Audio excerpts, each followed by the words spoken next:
to declare a state of emergency. The reason Tinubu gave Nigerians when he appointed the sole administrator in Rivers State was for him to go and secure national assets and also to make sure there is no breakdown of law and order. On the same premise, National Assembly authorized the illegal appointment. Of course, they breached the law that says that they must obtain 2/3 before they can authorize the appointment.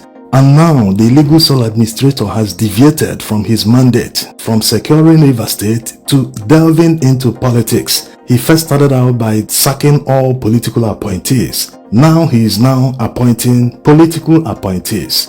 Remember, no one elected this man. Tinubu appointed him. So it's a wonder that he is appointing people into political positions. What will be next? Is he going to conduct elections? Because it doesn't make any sense. This man dissolved the board of Rivers State Independent Electoral Commission. He appointed the chairman and other board members. He has also appointed local government administrators, which is against the Supreme Court ruling. Supreme Court ruled that appointing people to head local government areas will mean that their allocation will not be released to them. In other words, only elected chairmen of local government areas are recognized according to the Supreme Court judgment. Anything short of that will mean that their allocations will be seized by the federal government. So what exactly is the sole administrator doing? What next is he going to do? Is he going to announce a date for the local government elections in Rivers State, having appointed a new chairman of Rivers State Independent Electoral Commission? This is why a federal high court judge in Port Harcourt has made an order summoning the Rivers State sole administrator, Ibok Ibas, to appear before him to show cause why the judge will not order him to stop the appointment of 23 administrators in 23 local government areas of Rivers State. Although this sounds as if the judge is begging the issue because he should have made an order stopping him from appointing these administrators. Anyway, it's still a step in the right direction because this man feels no one can call him to order, that he has ultimate powers in Rivers State.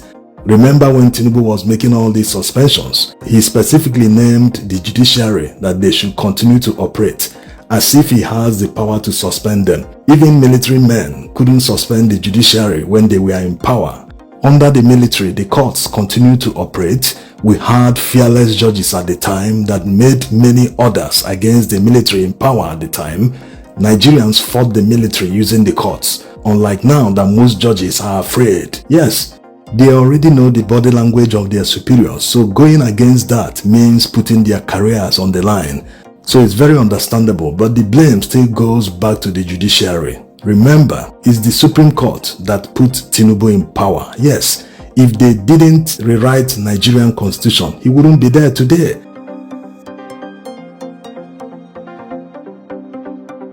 And now he has turned back on the same Supreme Court, disobeying their orders. Remember that the Supreme Court ordered that the federal allocation of Rivers State must be withheld until the governor presents a budget. Now, no one presented any budget to any assembly in Rivers State, but Tinubu has gone ahead to release that federal allocation to the sole administrator he appointed. And the same sole administrator also wanted to present a budget. To who? He said they are working on a budget. To present to who? Maybe the National Assembly. That was why the National Assembly reprimanded him. In a serious warning to Rivers State sole administrator, Vice Admiral Ibok Ibas, retired, Philip Abese, the deputy spokesman of the House of Representatives, said the sole administrator does not have the authority to carry out the National Assembly's function of making laws under the current circumstances. The Speaker of the House is consulting with the leadership to establish a committee to oversee the administrator's activities and ensure that the interests of Rivers State are represented. We assume that the President has been informed of our resolution regarding the administrator's appointment and mandate. Should the administrator exceed his authority, the House will take necessary actions, including the possibility of a vote of no confidence to ensure accountability and adherence to the rule of law. Now they are talking about rule of law. Did they think about rule of law when they authorized the state of emergency declaration with a voice vote, when the rule of law and constitution says that they must obtain 2/3 before it passes? We all know what we are doing in Nigeria.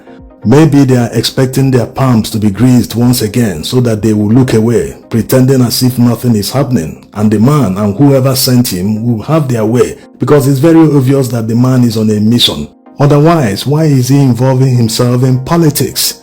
He was supposed to come to Rivers State and take charge of security, make sure there is no breakdown of law and order. Besides, there wasn't breakdown of law and order before he came. In other parts of the country where there is serious breakdown of law and order, there is massive kidnapping, people are being killed in the northwest, in the middle belt, in the northeast.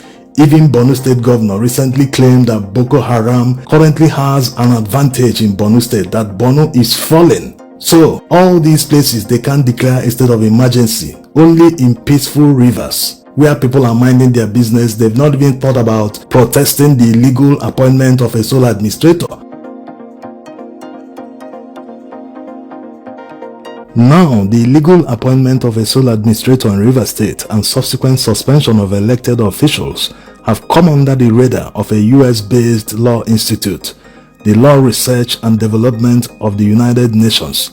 The Director General of this institute, Cyprian Edward Epo, has some strong words for Tinubu, saying that Tinubu doesn't have any power to suspend an elected official. He called it a democratic crisis.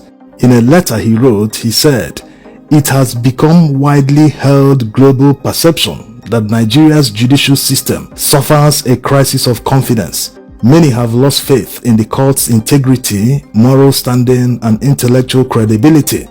Mr. President, just a few days ago, a reputable individual was denied the opportunity to rent an office space in Washington, D.C. simply because he was Nigerian, on the premise that Nigerians cannot be trusted.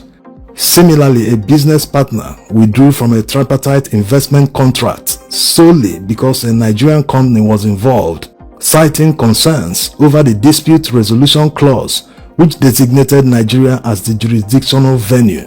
These are not isolated incidents. Nigerians frequently face visa denials, cancellations, and unwarranted suspicion in the global market. Beyond concerns about fraud, often driven by economic desperation and weak social security systems, Nigeria's greatest reputational burden is its judiciary. Mr. President, there is seemingly straightforward yet profoundly consequential issue, one with the potential to tarnish a leader's legacy irreversibly. For decades, even as far back as the 1990s, when I was a child, my ears glued to my parents' radio, my ears fixed on the television and newspaper headlines, you were known as a staunch pro-democracy advocate and a defender of the rule of law. However, the handling of the Rivers State crisis has shattered that image, erasing the memory of your once principled political stance. It has cast doubt on the democratic values you once embodied, leaving many to question whether the ideals you championed were ever truly a part of your leadership philosophy.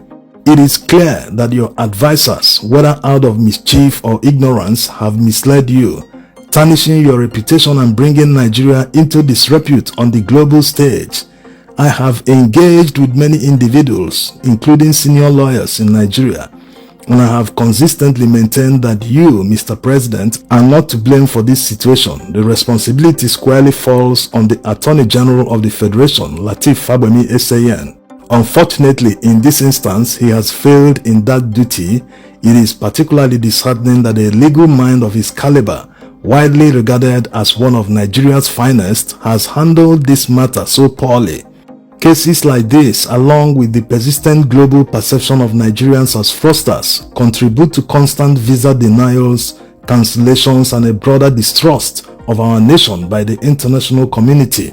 What arcane magic did the National Assembly conjure a 2/3 majority? You have to immediately revoke the emergency rule and restore Fubara to his position as governor. All nice and good. The more people talk about it, the more influential people hear about it, and maybe the people that he can listen to will talk to him about it, and who knows, he might reverse it and sack the sole administrator. Right now, he listens to no one. No one can hold him to account. He's above the Supreme Court, he's above the National Assembly. He's operating like a dictator, an emperor.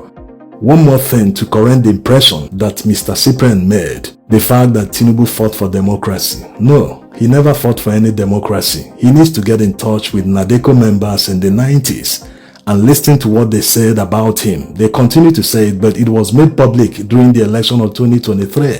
They even accused him of betraying the mandate, what they were fighting for at the time. He betrayed everything. All he's been doing his entire political career was to get to the top.